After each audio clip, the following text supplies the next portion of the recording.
Well, hello again, and we are now in Matthew 24, verse 15 today. So let's continue on. So when you see standing in the holy place the abomination that causes desolation, spoken of through the prophet Daniel, this is Daniel 9, verse 27, let the reader understand. Then let those who are in Judea flee to the mountains. Let no one on the roof of his house go down to take anything out of the house. Let no one in the field go back to get his cloak.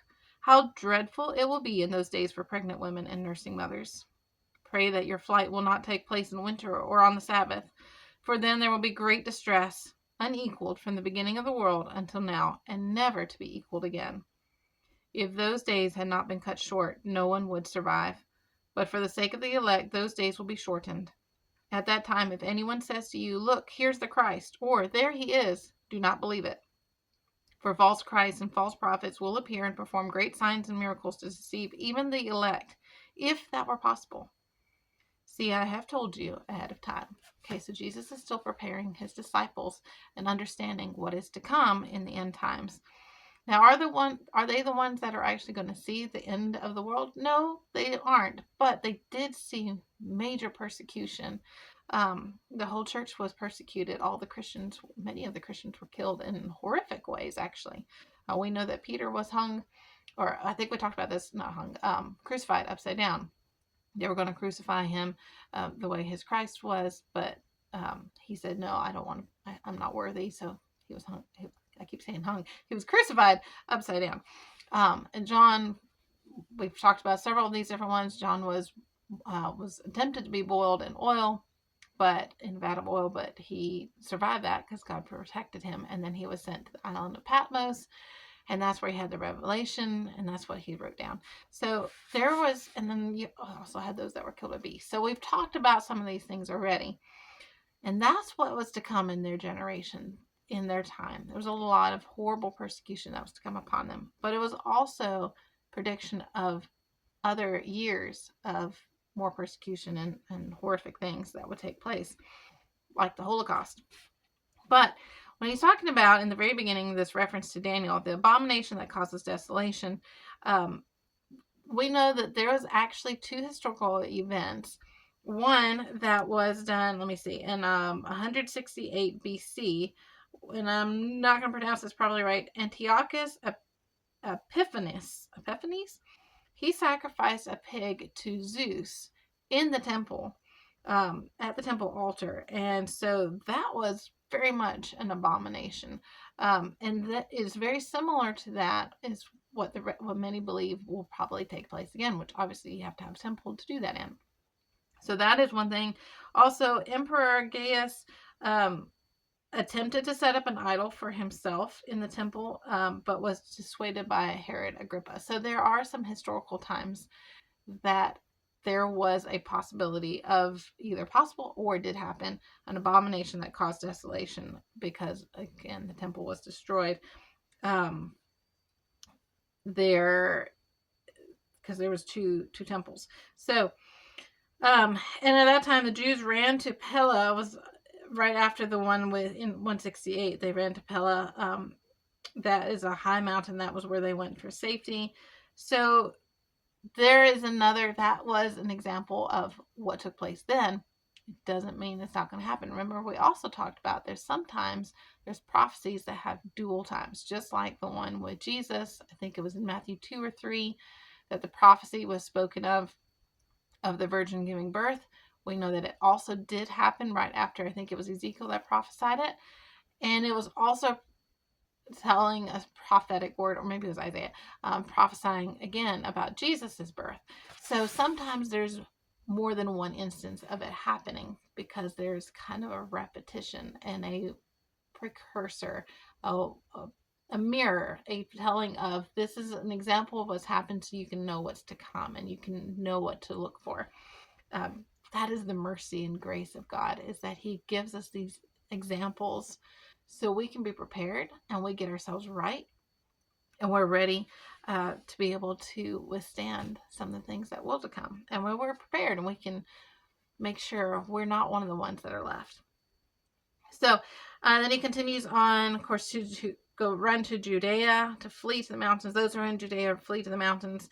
no one on the roof, go down, and don't go back for your cloak. So in that time, the cloak that they wore was an essential. They had to keep the cloak on. They took it with them because they also use it for travels. They would lay down on it. It was a very important article. So for anybody to leave their cloak, that meant you were in such a major rush that you had to leave it. But that was an unheard of thing. That means you were the greatest type of hurry to leave and to flee if you left your cloak.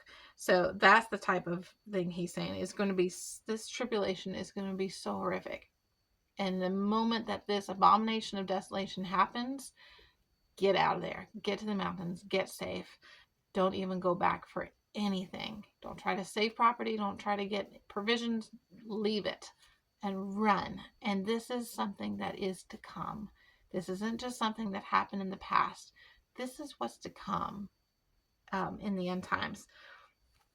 So let's see, when it talks about how dreadful it will be in those days for pregnant women and nursing mothers. I mean, we saw that even during the Holocaust. It was awful then. But what he says here is that let's see, where was it? There we go. Is unequaled from the beginning of the world until now, never to be equaled again. So even the most horrific things that we saw during the Holocaust, I mean, my generation didn't see it, but we've read about it. We've seen pictures of it. We know what took place. It was awful, awful, awful. The most horrific of horrifics. But the thing is, that's still not the worst of what's been seen. We haven't seen the worst. And he's saying this is going to be way worse than anything you've ever experienced in history, all of history, even the time of the persecution of the Christians during this time frame with the disciples. That was horrific. The things in the Holocaust, all these different time periods where we've seen awful humanity. It will be worse. So this is why he's giving all these warnings. He doesn't want for those to be deceived. He doesn't want for anybody to be left. He's saying get to safety. He's trying to prepare us to be safe, to flee. Pray that your flight will not take place in winter or on the Sabbath. So during the winter, the roads would get washed out and the river swollen. So it would be very, very hard to escape. And that's why he's saying pray that this will not take place then, because it will make it very difficult to get to safety. And also on the Sabbath, because it would break the law for you to run a certain amount of miles, or to try to help, or to pick up anything, or to do any of these things that, according to the Sabbath, you're not supposed to do. You're supposed to rest. So he's saying, pray that it will not take place on the Sabbath. Pray that it will not take place during the winter.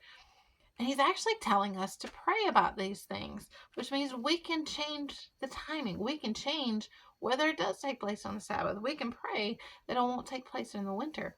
He is giving us a part in preparing for the end times. There's going to be some horrible times, yes, but we can be engaged in praying now that these things will take place in the better times, so much of the better times, but that it will not be worse, the worst, that people will be able to get to safety, that it will be placed in a time that people will get safe.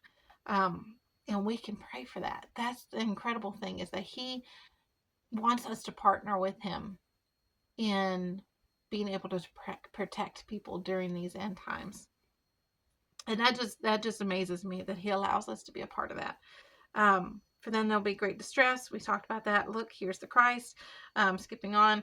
So for false Christs and false prophets will appear, perform great signs and miracles to deceive even the elect, if that were possible. So he's saying here that the elect are not going to be deceived, but they will be tempted. They will have to, just like the sons of Issachar had to know the times and study the times, that they made sure that they knew what was going on. Well, so the elect. And who are the elect? The elect are the people that believe in Jesus during this time, and they will not be deceived. They will not fall away. They will stay close to Jesus, even if it costs them their lives. These are the elect. These are the ones that will push through.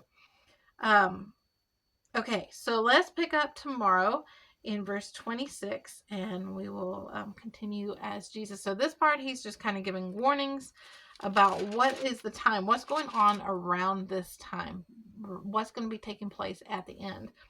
And then the next part is he's telling of his return and when he's coming. So we will pick that up tomorrow.